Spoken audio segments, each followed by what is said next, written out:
Let's dive deep into Iowa water with Iowa CCI. Because water is life, let's make the wrongs right. We talk, we act, we get things done. We're diving deep into Iowa water with Iowa CCI. Beautiful. Welcome, Iowa CCI's new video series, Deep Dive into Iowa Waters. If you haven't already heard, our own Raccoon River, one of our major drinking water sources, has made the 2021 list of the most endangered rivers in the nation. This is huge news. Between this big news, the drought conditions that Iowa has been facing this spring, and our clean water lawsuit, which is still at the Iowa Supreme Court, we wanted to make sure to keep clean water in the spotlight this summer. In this mini series of 4 short segments, we will be breaking down the complex problem of Iowa's suffering water quality, along with some amazing guests. And we'll share how you can help benefit Iowa's water for the better. We'll be tackling the deep topics of drinking water, environmental racism, effects on family farmers, and public health. In our first episode today, we are going to take a deep dive into Iowa's drinking water. Whether you get your water from a tap or a well, we all want the peace of mind knowing our drinking water is safe for our families, communities, and even our pets. We'll get to the root of Iowa's water quality issues by asking questions like, what is pollution and what makes a body of water impaired? But before we get too far ahead, we better introduce ourselves. My name's Kelly, and my pronouns are she, they. And I'm Caitlin, pronouns she, her. We'll be your host for today's segment on drinking water. Our first guest for the day is Dr. Sylvia Secchi from the University of Iowa. Thank you so much, Dr. Secchi, for joining us today. Thank you for having me. So to get things started, can you tell us about your position at the University of Iowa and your interest in water quality? Yeah, I am an associate professor until July 1st, then I'll be a full professor in the Department of Geographical and Sustainability Sciences here at the university. I am a graduate of Iowa State, where I got a PhD in economics. And so I've been studying issues related to the environmental impacts of agriculture for a quarter of a century now. We have a lot of agriculture and it has a lot of environmental impacts in Iowa, particularly on water.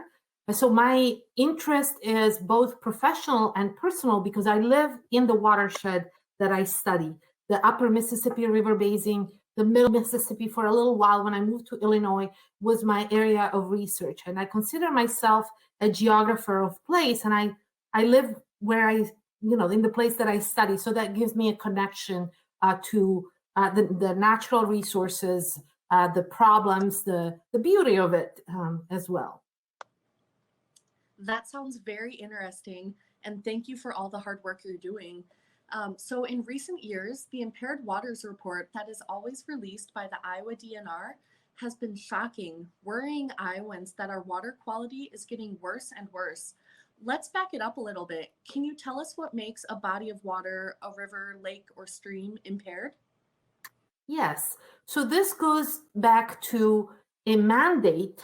The DNR produces this report because it has to do so according to the Clean Water Act, which is the big federal law that was enacted in the 1970s because there were so many concerns about pollution at the time, right? And so on a regular basis, the states have to report back to the federal government essentially whether the water is meeting in their state is meeting their designated use. Okay, and so there are 2 components to this. One is what is the water used for, and in Iowa, most of the water should be able to be used for recreational purposes. And so, people would get in the water and swim in it. And of course, to determine whether the water is meeting these uses, we need to have enough monitoring to check whether that's the case. And we need to have criteria. the numeric criteria, preferably, to determine whether the water is clean enough. And Iowa is not doing very well on both ends, or actually on three counts. Whether the water is clean when we measure it, how much we measure it, and how well the measurement works. So in Iowa, we don't have numeric nutrient criteria, for example. So that makes it harder to assess if the water is clean. We also don't do a lot of monitoring. And even with those two things not being perfect, we know that the water is getting worse. Well, thank you for explaining that to us and our audience. So now that we do know some more about impairments, what is causing the impairments that are causing the pollution? Yes. So again, we can go back to the Clean Water Act. The Clean Water Act really worked effectively at addressing industrial sources of water pollution. That was a big concern in the 1970s. And so now we still have a lot of pollution from what was left out from the Clean Water Act, which is agriculture. And agriculture today is very different from agriculture in the 1940s and the 1950s. I think a lot of Iowans remember, Grandpa's farm. Well, it's not Grandpa's farm time anymore. And agriculture is an industry like any other, but it's treated differently from all other industries in the Clean Water Act. And so all this pollution we see in Iowa specifically is caused by agriculture, crops, pesticides, over application of fertilizer, or livestock, inappropriate application of manure, manure overfilling the lagoons, for example, and causing fish kills. And so this kind of like exception that agriculture has is causing the problem that we have today. How does all of this affect our drinking water? This is a really great question because it's not one answer fits all, right? So if you live in town, your water is treated. And for example, if you live in Des Moines, your water is treated exceedingly well. The Des Moines Water Works is, a world-renowned water treatment facility, in part because it has to address world-class water quality problems. If you live in smaller towns in Iowa, your water is treated too. It may be more challenging, more expensive, for a little town to keep up with the technology, maintain the infrastructure. If you, on the other hand, live in rural Iowa, particularly in northeast Iowa, for example, there is no access to rural water. Everybody who depends on wells is on their own. They are left out of the Clean Water Act and the Safe Drinking Water Act. And so their water, whatever is in the groundwater, whatever pollution agriculture is causing that ends up in the groundwater, ends up in their faucet unless people get their water tested and address the problem by buying a filter and doing other things that cost them money. So the effect of this pollution on our drinking water really depends on where we are. And certainly, regardless of where we are, it costs us money, right? The Des Moines Water Works has to clean the water. Every town has to clean the water. The higher the level of nutrients, the more costly treatment has to occur. Yeah, that all sounds really interconnected and like a really big mess to clean up. So in your opinion, Sylvia, what needs to be done? What are one or two things that need to happen in order to improve Iowa's water quality? So I would say there are two levels of action here. One is reform the Clean Water Act so that agriculture is no longer this special industry that doesn't have to abide by the same criteria as everybody else. And so that would mean making sure that we don't get pollution from agriculture. And secondly, at the state level, we can do things as well. For example, farmers farm on floodplains in Iowa. In Minnesota, they have a buffer law so that we could do things to ensure that the outputs from farming don't end up in our water. Things like spreading manure in the snow. Yes, we have a law about that in Iowa. It's got more loopholes than a Swiss cheese, right? So doing things at the state level and the federal level would be key. Well, this has all been very informative. We appreciate your time today. Thank you for joining us. You guys are more than welcome. Our next guest is Graham Gilette, who is on the chair of the Board of Trustees for Des Moines Waterworks and a proud member of Iowa CCI. Thank you so much for joining us today, Graham. Thank you for having me. We're really glad you were able to join us today. We've seen a lot of activity in the news and social media lately from Des Moines Waterworks on the topic of our drinking water.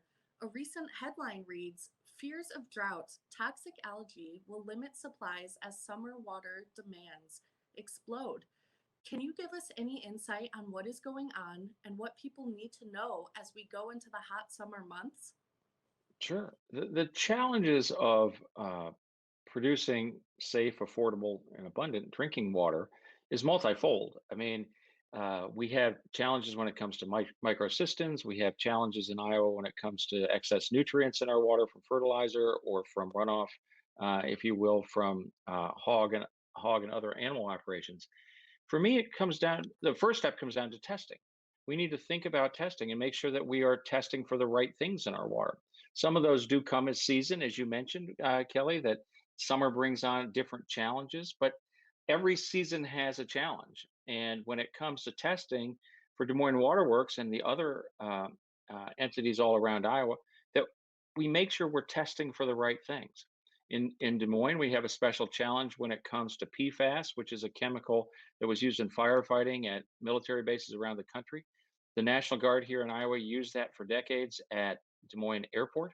And we know that there's a high concentration of PFAS in groundwater around the Des Moines Airport.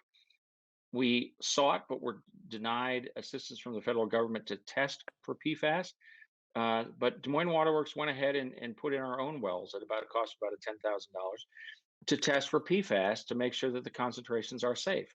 We are in the safe range, but those wells will operate into the future to make sure that we are. And I use the PFAS example just as the example of we always have to be working with the University of Iowa and every other entity, whether it's EPA or the Army Corps of Engineers or what have you, to make sure that we are testing for the right contaminants in our water. We don't want to be taken by surprise.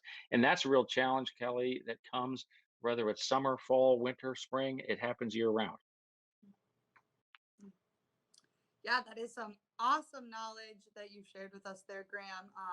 It's great kind of getting a look at the inside of Des Moines' biggest water utility. Before we part ways, is there anything else our audience should know?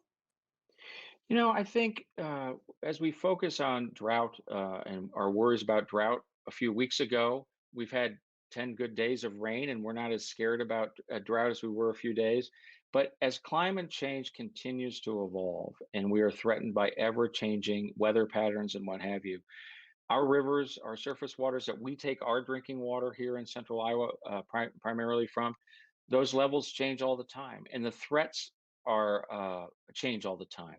You know, sometimes we're threatened because we've had heavy rain, which has washed harmful things into our water upstream. Sometimes drought brings us harmful things too, because those things that were down deep in the ground are now on the surface. And so the challenge continues to change. And one of the reasons that we at Des Moines Waterworks want to work with CCI and any other entity that is out there working for clean water is because we really are in this fight together. Des Moines Waterworks can't do it alone, whether it's fighting for increased regulation or fighting for changes at the legislature and in Congress. We can't do it alone. Des Moines Waterworks, while we serve over 500,000 people in central Iowa, which may sound like a big number to a lot of people, we're a small entity when it comes to this fight. We're definitely a small entity when we're fighting big agriculture or some other industrial polluter. And so for all of us to pull together and to work together to find solutions, and like I said, in answer to your first question, to make sure we're identifying the right threats, we have to be in it together. That is incredible. Thank you so much for joining us today, Graham. My pleasure. I appreciate all you guys are doing. To recap both of our amazing guests, we are all in this together, but today we learned that the water utilities are being overworked to ensure that our drinking water is safe from the moment it comes out of the tap. The status quo just isn't cutting it. We need to start taking measurable action. One action being holding polluters accountable to the Clean Water Act. Iowa CCI members have worked hard, holding pressure on the Iowa legislature, the governor, the Iowa DNR, and the EPC. And now we want to turn up the heat on the EPA, the Environmental Protection Agency. Since the Raccoon River was named one of the 2021 most endangered rivers, we want to set up a meeting with the EPA to let them know what's really going on in Iowa. And if you haven't already, send an email to our acting administrator for Region 7, Edward Chu. This information is scrolling on the bottom of the screen and will also be added in the comments. Over 1,200 people have sent emails already. Let's keep it going. Thank you all for tuning in today, and thank you to Sylvia and Graham for speaking with us. And be sure to tune in for our next segment of Deep Dive into Iowa Waters, where we'll be covering the powerful topic of environmental racism. I've been your host, Caitlin. And I'm your host, Kelly. Until next time. Stay hydrated.